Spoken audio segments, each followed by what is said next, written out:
ସମସ୍ତ ଚାଷୀ ଭାଇମାନଙ୍କୁ ନମସ୍କାର। ଆପଣମାନଙ୍କୁ ସମସ୍ତଙ୍କୁ ଫିର୍ ଥରେ ଆମ ଗାଁ ୟୁଟ୍ୟୁବ୍ ଚ୍ୟାନେଲ୍କୁ ସ୍ୱାଗତ। ଆଉ ଆଜି ଆମେ ଦେଖମା ଗୋଟେ ବେଷ୍ଟ ଭେରାଇଟି ଧାନଟି ଯେନ୍ଟାକି 2025-26 ଡାଲୁଆ ଧାନ ଲାଗି ବେଷ୍ଟ ଧାନଟି, ଯାହାକି ଅଳ୍ପ ଦିନରେ ବେଶୀ ଅମଳକ୍ଷମ ହେଇପାରବା। ଆଉ ଆମେ ବେଶୀ ତା ମାନେ ଲାଭବାନ ହେଇପାରମା, ଚାଷୀ ଭାଇମାନେ ଲାଭବାନ ହେଇପାରମା। ଆଉ ସେ ଧାନଟା ଏଇଟା 100ରୁ 110 ଦିନ ଭିତରେ ହେଇପାରବା ଧାନଟା, ଯେନ୍ଟାକି ଆମେ ଯଦି ସଠିକ୍ ପ୍ରଣାଳୀରେ ଚାଷ କର୍ମା ହେଲେ ଏକର ପ୍ରତି ଆମେ 22ରୁ 28 କୁଇଣ୍ଟାଲ ତକ ଅମଳ କରିପାରିବା।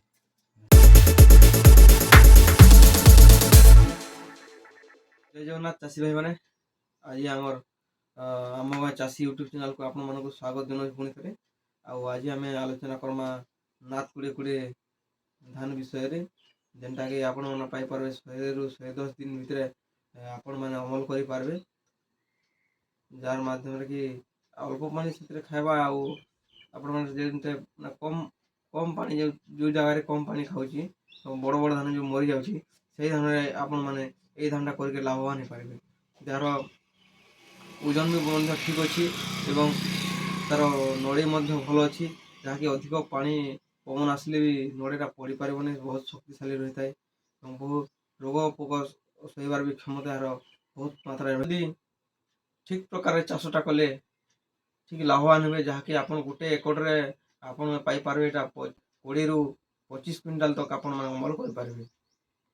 ଗୋଟେ ଏକରରେ ଆମେ ଏଇଟା କେତେ ଲଗାମା ବିହନଟା? ସଠିକ୍ ପଦ୍ଧତିରେ ଦେଖମା ବୋଇଲେ ଆମେ ଏକର ପ୍ରତି ଗୋଟେ ଚାଷୀ ହିସାବରେ ଆମେ 30 କେଜି ଲଗାମା ବୋଇଲେ ଆମେ ଗୋଟେ ଏକର ଭଲସେ ପହଞ୍ଚି ପାରବା ଆଉ ସଠିକ୍ ମାତ୍ରାରେ ଧାନଟା ଆୟ ହେଇକିରି ଆପଣ ମାନେ 20ରୁ 25 କୁଇଣ୍ଟାଲ ତକ ଆୟ ଅମଳ କରିପାରିବେ। ଆଶା କରୁଛୁ ଆମେ ଯେ ଆପଣଙ୍କୁ ଏଇ ଭିଡ଼ିଓଟା ଭଲ ଲାଗିଥିବା, ଆଉ ଆପଣ ଭିଡ଼ିଓଟା ଲାଇକ୍ କରୁନ୍, ଚ୍ୟାନେଲ୍କୁ ସବସ୍କ୍ରାଇବ୍ କରୁନ୍ ଆଉ କମେଣ୍ଟ କରୁନ୍। ଆମର ସାଙ୍ଗେ ସବୁବେଳେ ଯୋଡ଼ି ରହୁନ୍। ଜୟ ଜଗନ୍ନାଥ।